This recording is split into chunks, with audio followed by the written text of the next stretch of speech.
Okay, ready for a deep dive into something a little different. We're going off the beaten path in the world of quality control labs. Oh, this is interesting stuff. Not the usual suspects like procedures and reports. No, we're going rogue. I like where this is going. Now we're talking about, get this, stray documents. Stray document. Yeah. That's a great term.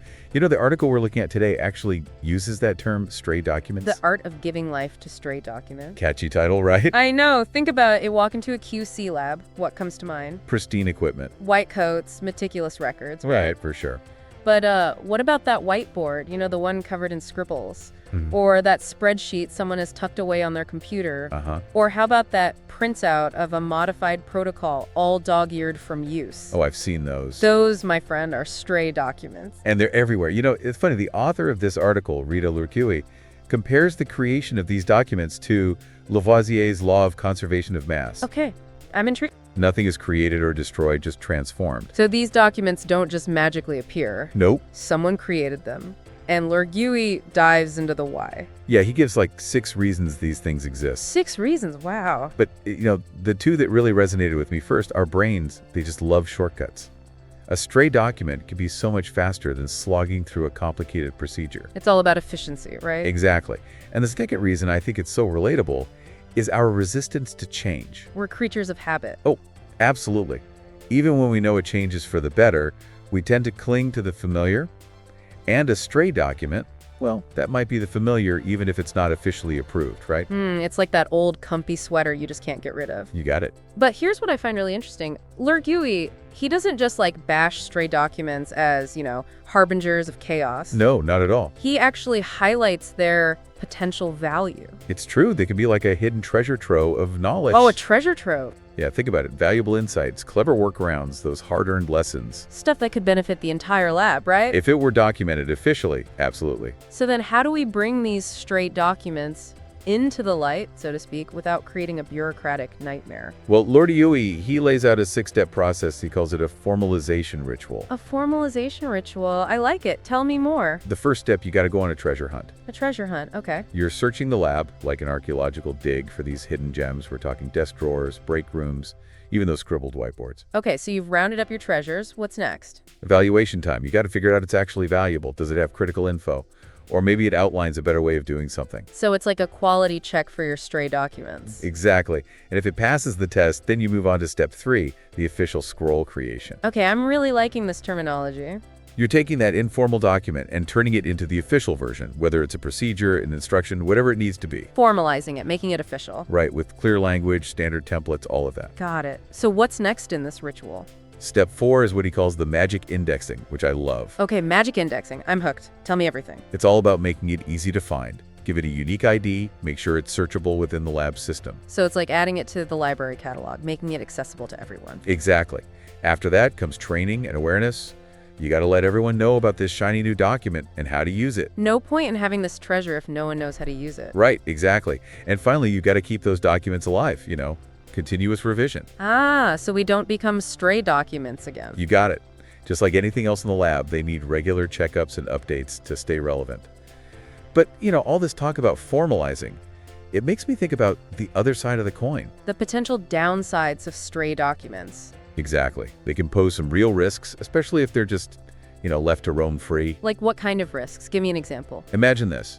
A stray document goes missing. Poof. Gone. Now you can't trace back crucial information, maybe about a test, a result, or even where a sample came from. That's a quality control nightmare. Talk about a headache. Or what if a stray document actually contradicts the official procedures? Oh, that's a big one. That can lead to inconsistencies, errors, maybe even audit failures. And then there's the confusion factor. Oh yeah, having multiple versions of a document floating around, that's a recipe for disaster. It's like trying to solve a puzzle, but the pieces don't fit. Exactly.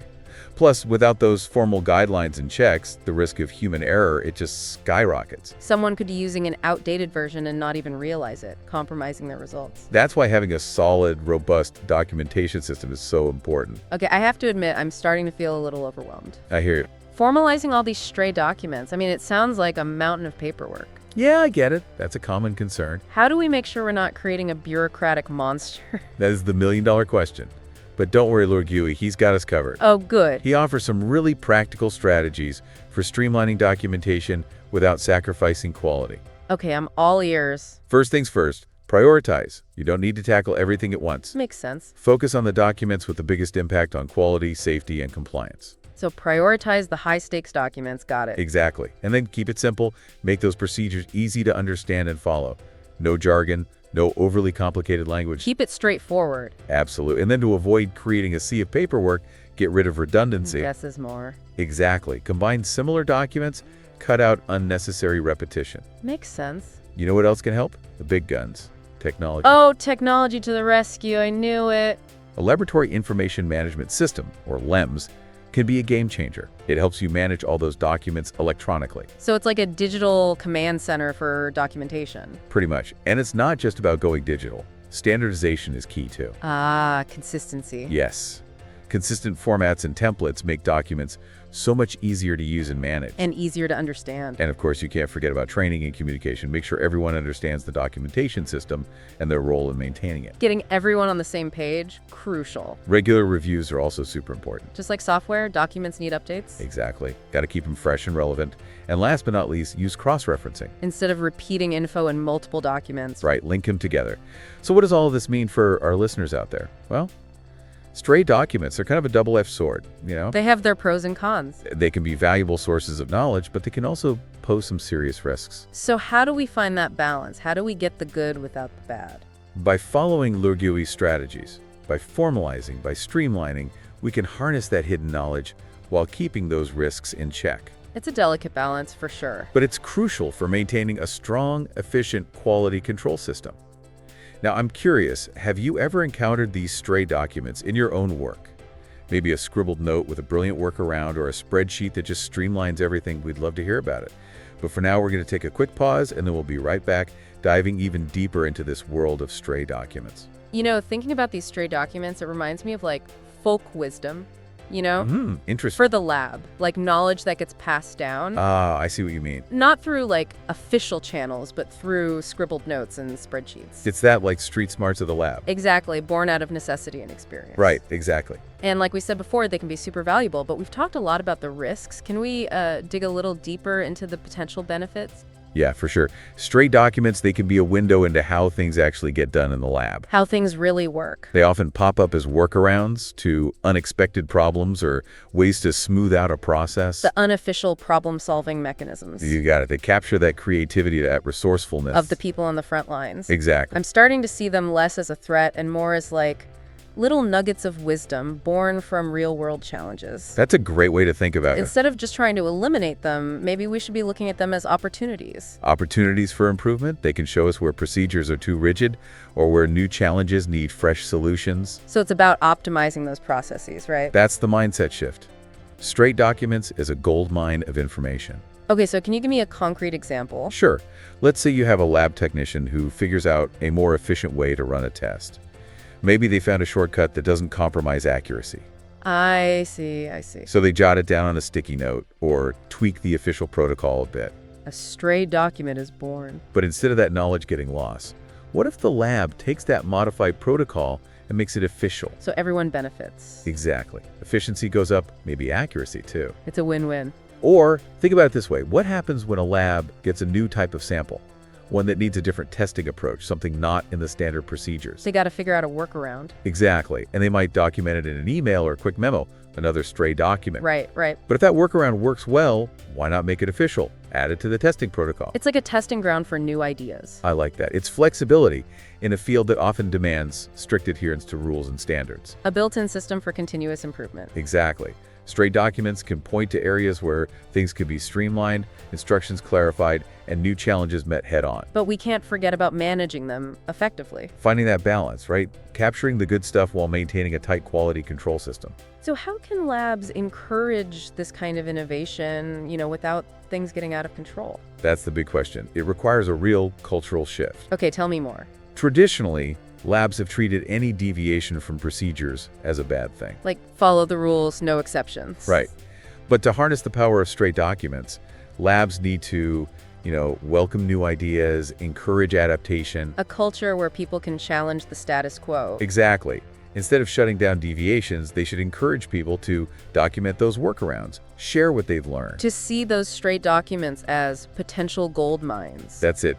And to support this shift, They need the right tools. Like clear guidelines for documenting those informal procedures, easy-to-use templates? Exactly. And a system for reviewing and approving them. Makes sense. And just as important is creating a safe space, a place where people can share their ideas without fear. Where they can experiment, learn from mistakes without getting penalized. Right.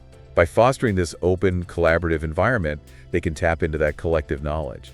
And turn those stray documents into tools for making things better? Exactly. It's about recognizing that the best ideas often come from the people doing the work, those facing the real-world challenges, day in and day out. So we need to see them as opportunities, not threats. Opportunities for innovation, for growth. It all comes back to creating that right culture, one where everyone feels empowered to contribute. And where those contributions are valued. So how do we translate this into action? How do we make it happen? That's the next piece of the puzzle. All right, so we've journeyed into the world of these stray documents, seen the good, the bad, the ugly. But let's talk solutions. How do labs manage this stuff effectively? Get the good without the bad? Well, I think the first step, and it might sound simple, is just acknowledging they exist.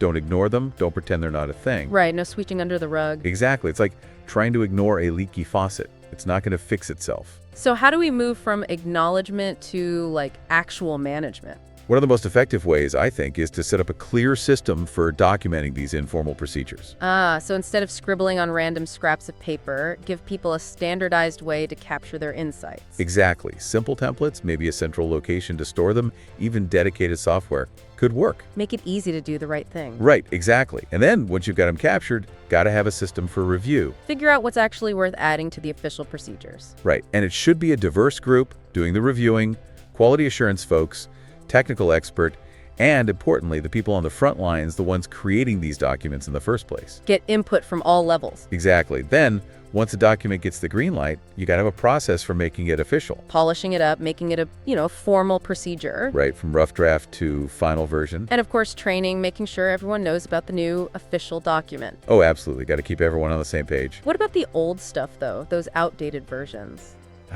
Got to have a system for that, too, making sure they don't cause confusion or errors. Archive them, mark them obsolete. Whatever works. The key is a clean, organized system.